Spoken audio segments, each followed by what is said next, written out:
Okay, so this is the cervical spine and neck evaluation. So first, you check the ABCs, so airway, breathing, circulation. Then you take a past and present history, and then you check for any swelling, discoloration, or deformity.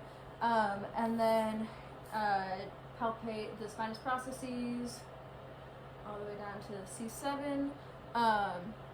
And then you have the transverse processes. So these are all checking for fracture or subluxation, and then we get the occiput here. And then you palpate for any strain or contracture, the trapezius muscle, and then the paravertebral extensor muscles, and the scalenes, which are the sheet muscles on the side here, and then the sternocleidomastoid muscles, which are the main neck muscles coming up here. And then for enlargement, swing so your knees are off, or knees are bent. And then for enlargement, you would check the cartilage here as well as the lymph nodes. And then, so for the special test is the brachial plexus traction test. So say we're checking the right side. So first you would bend this way, and if there's any pain, numbness, paresthesia, that's a positive test, and then the same going away.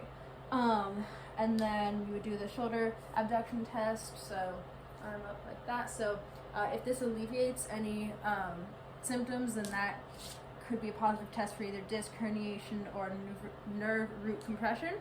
And then there's a cervical compression test, so that's literally just putting pressure down, and then that, and if there's any, again, pain, numbness, paresthesia with that, that could be a positive test for facet irritation or stenosis. And then there's Sperling's test, so if you like looking down and over and rotating a bit that way, and then the other way. So again, checking for any nerve root impingement, again, pain, numbness, paresthesia. And then the cervical distraction test is, so that one is just, if you lift up like that, if that either makes it, if that alleviates any symptoms, then that is a positive test for facet irritation or stenosis. And then I'm going to have you lay with your head like a little bit off the table here. So next is the vertebral artery test. I'm going to take it further off. So basically you want to turn and compress like that. And so then if you know, dizziness or nausea or anything, that could, you can sit up now. That could be a positive test for what do we call it? For any occlusion of the artery on whichever side is not being compressed. And then for Babinski's test, I'm going to have you take off your sock. That one works. And then here. And then sit so your foot's like right here. So basically, you just like run your nail up here and see how he kind of flexes his toes a little bit. So that is normal. A positive test would be when I do that, his big toe extending and then his little toes abducting. And then the other one, the Oppenheim's test, is similar.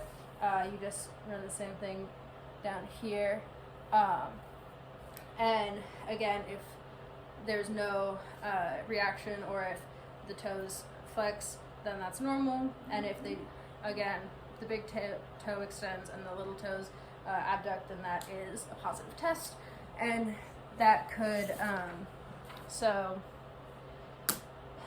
they could both indicate upper motor lesion. And then Valsalva maneuver, I'm going to have you swing around with your head over here again, but it doesn't have to be off the table. And then put your thumb in your mouth and try to blow on it without letting any air out. So if there's any pain with that, it could be a possible disc herniation. So then for passive and active movements, you can set up again. Sorry.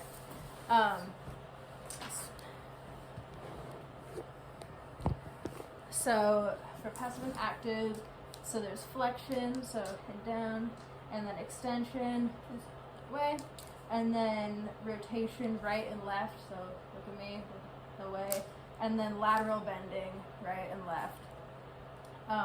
So those will be both actively and passively done.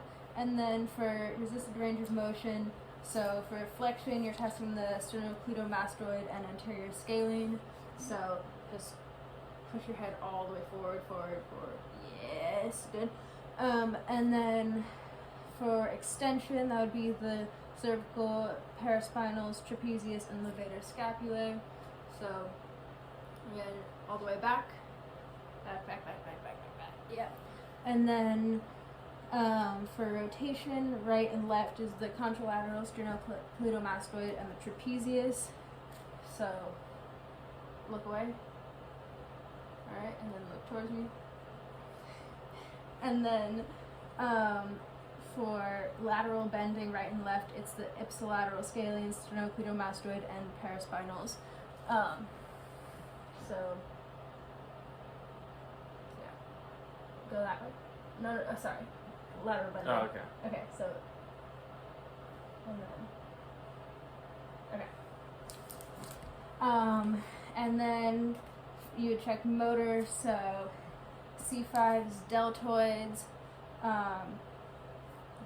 and then C6 is biceps, and then C7 are triceps, and triceps, and then C8 are the finger flexors, and then we would check sensory, so C5 is the deltoid, and then C6 is the, sorry, you can't see his hand right now. So C5 is deltoid, C6 is the thumb, C7 is the middle finger, C8 is the little finger, and then T1 is the medial elbow right here. And then for reflexes, there's the biceps tendon, so just have it here, and you just hit right here, and then C6 is the brachioradialis tendon, that's just like right here, and then C7 is the triceps tendon, so you take it back and right here. And then you check blood flow, so you would take a radial, again you can't see his hand, sorry, so take a radial and then a carotid pulse bilaterally, and you're checking for rate, strength, and rhythm. And then you would also take a blood pressure.